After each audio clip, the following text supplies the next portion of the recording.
मैं किशोर कुमार मौर्य के क्लासेस में आप सभी का स्वागत करता हूं।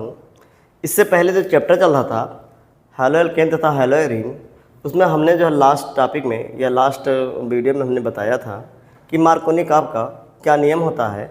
तो मार्कोनी काफ ने किस प्रकार जो है असमित एल्कीनों में हाइड्रोजन हाइलाइड का यक्स जुड़ना बताया था।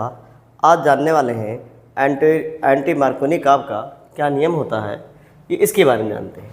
तो ज़्यादा बहुत समय ना गवाते हुए शुरू करते हैं वीडियो। आज का वीडियो है बहुत ही इम्पोर्टेंट है, जिसका नाम है एंटी मार्कोनी काफ का नियम। एंटी मार्कोनी काफ क्या है, किस प्रकार नियम होता है, किस प्रकार असमित एल्कीनों में हाइड्रोजन हाइलाइड जुड़ता है, ये सब आज जो है आप सीखेंगे एंटी मार्कोनी काफ का नियम। तो हेडिंग लगाते हैं एंटी मार्कोनी काफ का नियम। मार्कोनी काफ का नियम, काफ का नियम, ये हेडिंग है एंटी मार्कोनी काफ का नियम। ये इम्पॉर्टेंट टॉपिक है। इससे पहले हमने जो है चर्चा किया है मार्कोनी काफ का नियम। मार्कोनी काफ का नियम क्या होता है, असमित एल्कीनों में हाइड्रोजन हाइलाइड किस प्रकार जो है जोड़ा जाता है। आज बताने वाले हैं एंटी मार्कोनी काफ का क्या नियम होता है। मैंने इससे पहले बताया था एल्कीन जो होता है, एल्कीन ये दो प्रकार का होता है। एक होता है सममित एल्कीन, जिसको सिमेट्रिकल एल्कीन कहते हैं। एक होता है सममित एल्कीन और दूसरा जो होता है असममित एल्कीन। तो आप सभी लोग जान चुके हैं एल्कीन दो प्रकार का होता है, एक सममित एल्कीन और दूसरा है असममित एल्कीन। ठीक, एल्कीन जो है दो प्रकार का होता है, एक सममित होता है और एक असममित होता है। देखते हैं सममित क्या होता है। अगर हमने ऐसे लिख दिया है CH2 डबल बॉन्ड CH2, तो ये एल्कीन है।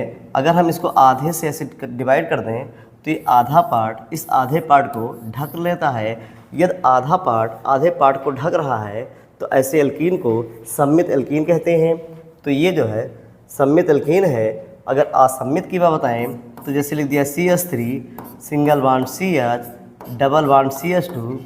अगर इसको आधे से हम काट देते हैं तो आधा वाला पार्ट इधर वाले आधे पार्ट को नहीं ढक पाता है, तो ऐसे एल्कीन को असममित एल्कीन कहते हैं। ठीक, असममित एल्कीन क्या होता है मैंने बता दिया है। एल्कीन दो प्रकार के होते हैं, एक सममित और एक असममित।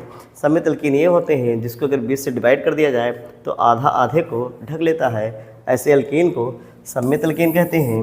और ऐसा एल्कीन जिसमें अगर आधे से डिवाइड कर दिया जाए, काट दिया जाए, तो आधा आधे को ढक नहीं सकता है, ऐसे एल्कीन को असममित एल्कीन कहते हैं। चलिए देखते हैं क्या होता है, कैसे जो है एंटी मार्कोनी काफ का नियम होता है।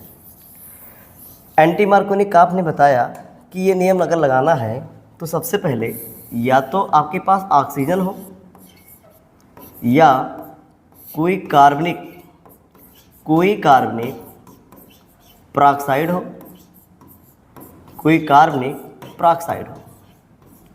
मतलब या तो ऑक्सीजन हो या कोई कार्बनिक पेरोक्साइड है।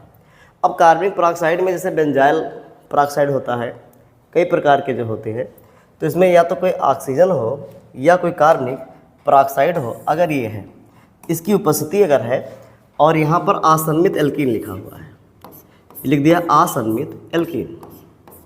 ये अगर इस पर हम हाइड्रोजन हाइलाइड का योग करना चाहते हैं, हाइड्रोजन हाइलाइड का योग करना चाहते हैं, हाइड्रोजन हाइलाइड का योग करना चाहते हैं, तो एंटी मार्कोनी काफ का नियम जो होता है ये बताता है इसका जो रेड वाला भाग होता है, माइनस वाला जो पार्ट होता है, हाइड्रोजन हाइलाइड का माइनस वाला जो पार्ट होता है, कार्बन कार्बन डबल बॉन्ड कि उस कार्बन परमाणु से जुड़ता है जिस पर हाइड्रोजन परमाणु की संख्या कम होती है। फिर सुनिएगा, इस पर जो हाइड्रोजन परमाणु है, ये जो हाइड्रोजन परमाणु है ये इस पर जुड़ेगा जिस पर हाइड्रोजन परमाणु की संख्या कम होती है।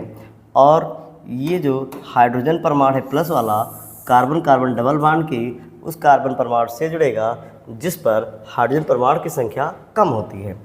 तो देखा जाए अगर इनका योग कराना है तो यहाँ पर आया R सिंगल बॉन्ड CH यहाँ पर एक हाइड्रोजन जुड़ जाएगा तो एक था, एक और आ गया है 2, और एक बॉन्ड टूट जाएगा।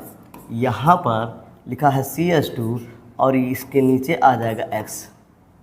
ये आपका यौगिक बन जाएगा। इस नियम को एंटी मार्कोनी काफ का नियम कहते हैं।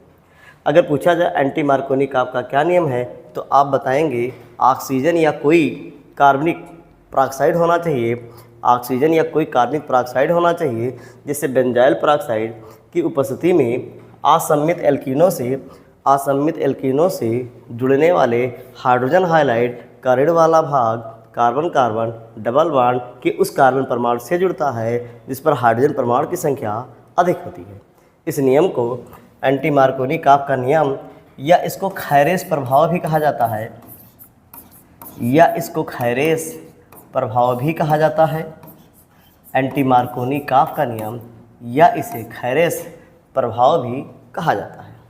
तो एंटी मार्कोनी काफ का नियम समझ गए हैं। ऑक्सीजन या कार्बनिक पेरोक्साइड की उपस्थिति में असम्मित एल्कीनों से जुड़ने वाले हाइड्रोजन हाइलाइड का ऋण वाला भाग कार्बन कार्बन डबल बॉन्ड के उस कार्बन परमाणु से जुड़ता है जिस पर हाइड्रोजन परमाणु की संख्या कम होती है। ऐसे नियम को एंटी मार्कोनी काफ का नियम या खैरेस प्रभाव कहते हैं। लिख लेंगे? ठीक। हाँ, तुम बताओ। ठीक। क्या होगा? ऑक्सीजन या कोई कार्बनिक पेरोक्साइड हो, ठीक, असम्मित एल्कीन से जुड़ने वाले हाइड्रोजन हाइलाइड का ऋण वाला भाग कार्बन कार्बन डबल बॉन्ड के उस कार्बन परमाणु से जुड़ता है जिस पर हाइड्रोजन परमाणु की संख्या अधिक होती है। ऐसे नियम को एंटी मार्कोनी काफ का नियम कहते हैं। अब उदाहरण से देखते हैं। जैसे अगर चेक कर ले कि कैसे एंटी मार्कोनी काफ का नियम लगता है, तो हमने यहाँ पर एक कंपाउंड ले लिया है CH3 single bond CH double bond CH2। ये प्रोपीन है, इस पर हम HCl का योग करने वाले हैं और यहाँ पर ऑक्सीजन की उपस्थिति है। ये प्लस है और ये माइनस है। एक बॉन्ड यहाँ से टूट जाएगा, एक सीट यहाँ पर खाली होगी, एक सीट यहाँ पर खाली होगी और एक सीट यहाँ पर खाली होगी। ये जो ऋण वाला भाग होगा कार्बन कार्बन डबल बॉन्ड के उस कार्बन पे जाएगा जिस पर हाइड्रोजन परमाणु की संख्या अधिक होगी, और ये इसका प्लस वाला part carbon carbon double bond के उस कार्बन पे जाएगा जिस पर हाइड्रोजन परमाणु की संख्या जो है कम होगी। तो इस रिएक्शन को अगर बनाया जाए, अब क्रिया को अगर बना लिया जाए तो CH3 सिंगल बॉन्ड CH, अब इस पर हाइड्रोजन आएगा तो एक हाइड्रोजन है, एक और आ गया है तो CH2 हो जाएगा। बीच का एक बॉन्ड टूट चुका है, सिंगल बॉन्ड Cl यहाँ पर आ जाएगा तो बना देगा CH2Cl। ये कितना आसान है। अब क्रिया बनाने के लिए थोड़ा ध्यान देना पड़ेगा, बाकी सब के सब अब क्रियाएँ बन सकती हैं।